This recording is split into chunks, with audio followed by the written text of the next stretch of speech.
Luke is a very beautiful gospel. It's a beautiful gospel in its emphasis on the poor and on women, on outsiders. Luke is fascinated by bringing in the outsider.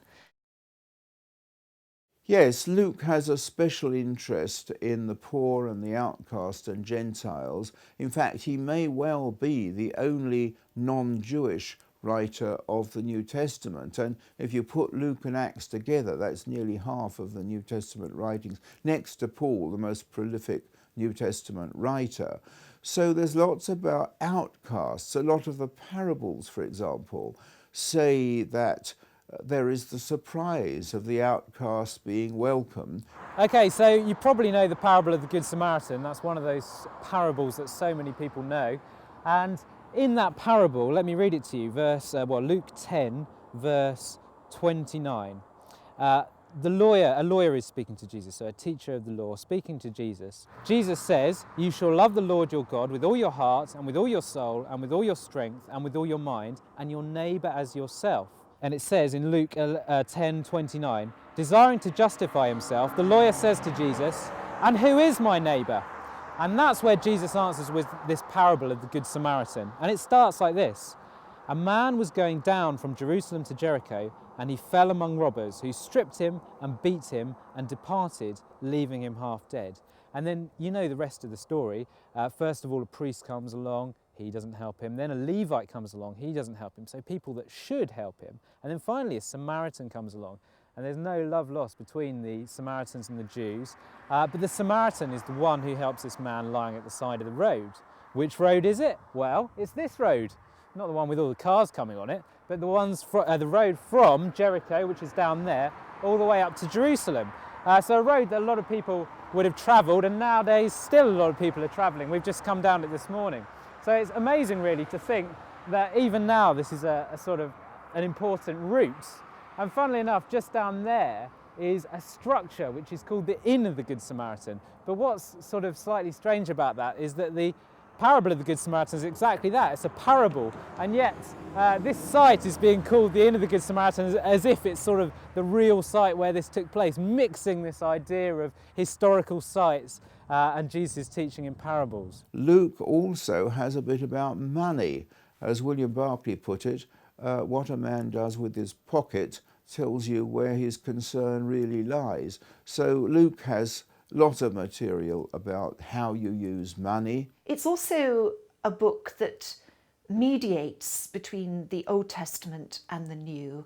It has the most wonderful opening chapters, full of hymns and songs which we use in the Christian liturgy. Luke also has a lot of material about women. Luke is particularly interested that women should not be treated as a sort of inferior species, and so he specifically points up stories about women, incidents about women, and so on. We sing the Song of Mary when she visits her cousin, the Magnificat, where she talks about how God has thrown down the mighty from their seats and has exalted the humble and meek. And you sing the song of Simeon from when Mary and Joseph take Jesus to the temple to present him. And Simeon sings that beautiful song, "Lord, now lettest thou thy servant depart in peace, according to thy word, for mine eyes have seen thy salvation." So you get the sense of these ancient people, these ancient Jews from the Jewish dispensation, and this young woman representing the new Christian order, the church. But all that would interest a non-Jew you can find in Luke. We're right here in the region of Galilee, and behind me, this is where the action happened. This is where the real beginnings of Jesus' ministry, his teachings and his healings all took place in this region. And there's so much that we can see and learn here. Behind me is modern day Nazareth, and behind that the ancient town. We're here in a cemetery just above Nain, where an important story happened. But first, I'll tell you, this is Mount Tabor here. We're in a place where so much happened. I'd like to tell you about one story. It's only recorded in the Gospel of Luke, and it's a story which is very dramatic. Jesus raises from the dead the son of a widow. So he's been coming up here towards Nain from the city, and he comes across a woman who is very distraught, and her son has just died. And Luke 7:13 says, "When the Lord saw her, he had compassion for her and said to her, 'Do not weep.'